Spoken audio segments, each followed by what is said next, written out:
Well, flooding is going to be another concern going into this week, as well as severe weather. I'll have those details in today's web weather.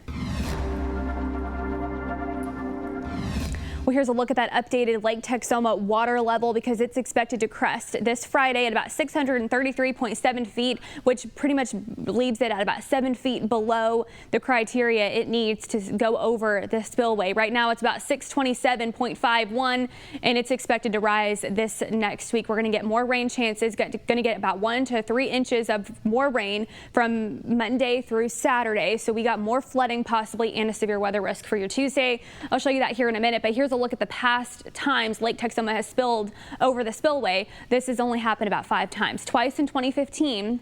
On May 31st and June 21st, breaking a record in 2015, and then May 6, 1990, June 5th, 1957, and then July 13th in 2007. And like I said before, the forecast peak is 7 feet below the criteria needed for it to go over the spillway, which is 640, and maybe we'll get there, but that doesn't include the rain that we're going to get too. So that number could go up at 633.7. This evening, though, it's going to be gorgeous. A nice evening to spend outside. Just take it in while it lasts, because cloud cover rain is going to be moving back in tomorrow. Here's a look at your Monday's forecast. Cloud cover increases throughout the day. We'll see thunderstorms kind of start to move in from west to east for your afternoon. Temperatures in the 70s tomorrow. A little bit warmer in southeastern Oklahoma, where you're going to stay dry a little bit longer. Temperatures in the morning going to be in the upper 40s and low 50s, and the highs are going to be, like I said, a little bit warmer off to the east. 76 in Clayton, 75 Idabel, Broken Bow, along I-35 though in the lower 70s, 74 here in Sherman and Denison. Here's a look at kind of the low pressure system and kind of what we're looking at, what we're tracking this week. We got something called an Omega block. That's what's over us right now. We have a ridge of high pressure keeping us quiet, keeping us calm, keeping us gorgeous this weekend, but that is not going to last. We're going to see this low pressure system roll in Monday, Tuesday, Wednesday, really through all week. I'll show you what it's going to look like. 100% chance of thunderstorms with a severe risk. Tuesday in that dry line is also going to be the culprit for storms going off that dry line moving toward the east. It's going to be slow mover too by Wednesday, Thursday, finally overhead, bringing in moisture, bringing in some rain chances, some storm chances every day. That's going to be bringing in at least 1 to 3 inches of rain by Saturday. Here's a look at your Saturday. Finally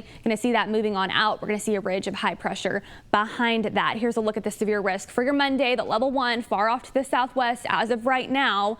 That's tomorrow. And then Tuesday, we're going to see a level 1 risk start to move into Sulphur, Ardmore, Murray County, Carter, Love County, Medill, Durant, Sherman, and Denison included in that, all the way to the east towards Idabel and Hugo. Here's a look at future sky forecast for your Monday. Here's about 12 o'clock. Cloud cover going to roll in throughout the day, starting out on a sunny note, but then by the afternoon and evening, we're going to see thunderstorms start to roll in about 30%, especially along I-35, and then that's going to continue moving in and spilling into the east and southeast.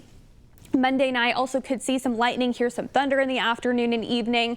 By Monday night, we're going to continue to see thunderstorms 60% into your Tuesday. And then Tuesday, I think that's where we're going to see the bulk of our rain. 1 to 3 inches possibly. Going to see a severe weather threat, all hazards possibly, even tornadoes possible if a warm front can make its way toward the Red River. We'll have to see. Could see 60-mile-per-hour winds and quarter-size hail with any of these storms. It does look like we could get a lot of localized flooding too, for sure. At least up to 3 inches by Tuesday afternoon. Still seeing that rain. Thunderstorms, will continue to see that going into Wednesday, Thursday, and Friday, with that chance going down to 20-30%, maybe up to 40% by your Thursday and your Friday. Here's a look at rainfall totals. 1 to 2 inches of rain. Localized areas up to 3 inches through Saturday. And with all the rain, with all the cloud cover, we're also going to be below normal this week from May 10th through the 14th. 78 degrees to 79 really this week and even the following week. So we'll talk more about those rainfall totals and that severe threat later on tonight on KATE 10.